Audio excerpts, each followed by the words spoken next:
Good morning, fathers, my brothers and sisters in Christ.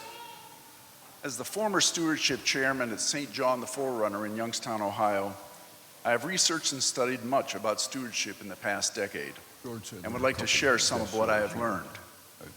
Some of my favorite sources on stewardship have included Bill Marianis from our Atlanta metropolis, who I had the pleasure of hearing speak in my first year leading stewardship, a great book on stewardship by a New York City Protestant minister whose name I can't recall, and most recently, Dr. Andrew Galeris's book, Money and Salvation.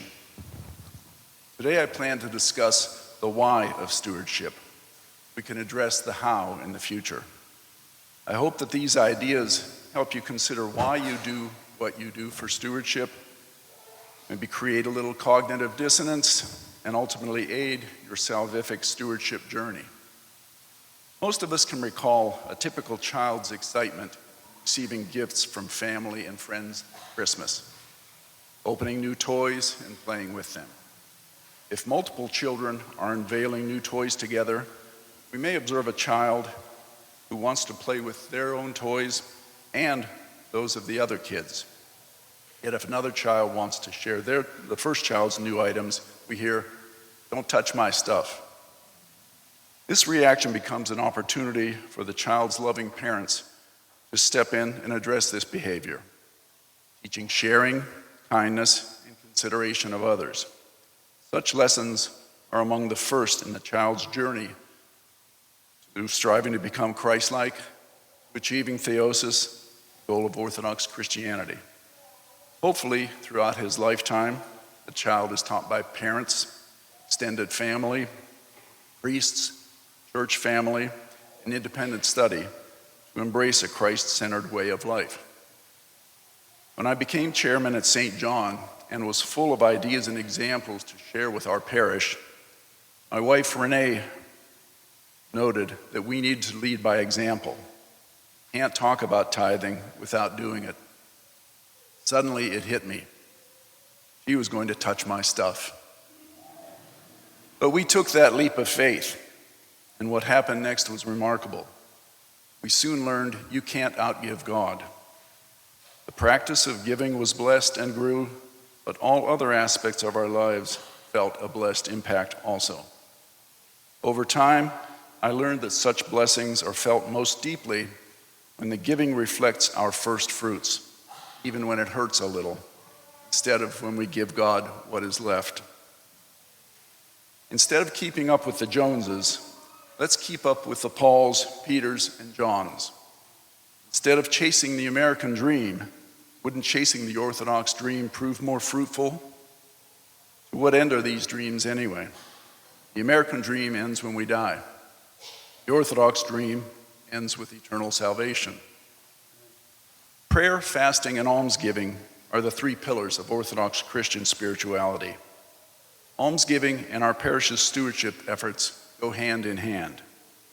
As Father Gregory recently reminded us, Christ spoke more frequently about financial matters than fasting and prayer combined. Even long-loved parables like the Good Samaritan and the prodigal son have financial components. Some sadly view tithing as a type of tax on church membership. It is anything but. Christ is the prism through which we need to view our giving. Giving is salvific. We give because he has given us everything. We give because we love God. To use Dr. Galeris's words from his recent book, Money and Salvation, almsgiving leads us to salvation by increasing the capacity of our hearts to experience God's love. His love for us is infinite, whether we love him or not. Long before any of us had the slightest inkling of a desire to start repenting, God already manifested his immeasurable love. But God demonstrates his own love toward us in that while we were still sinners, Christ died for us.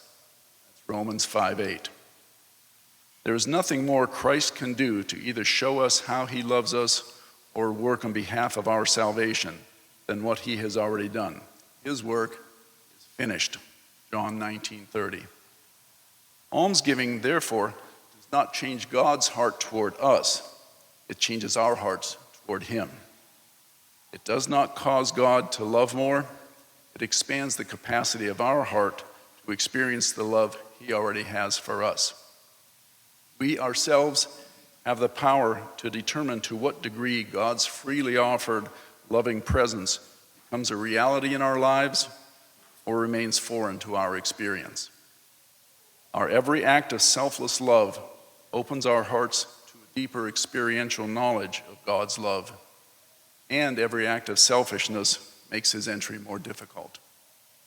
Acts of generosity provide one of the most powerful means by which we can actually know God rather than just know about God. We will be forming a stewardship committee very soon. Several of you will be drafted. However, I prefer enlistees. If you would like to be part of the team, please let me know. Father and the Son.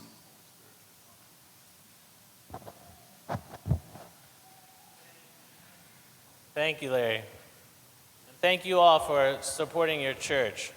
We're very blessed to have all of you here as part of our spiritual family.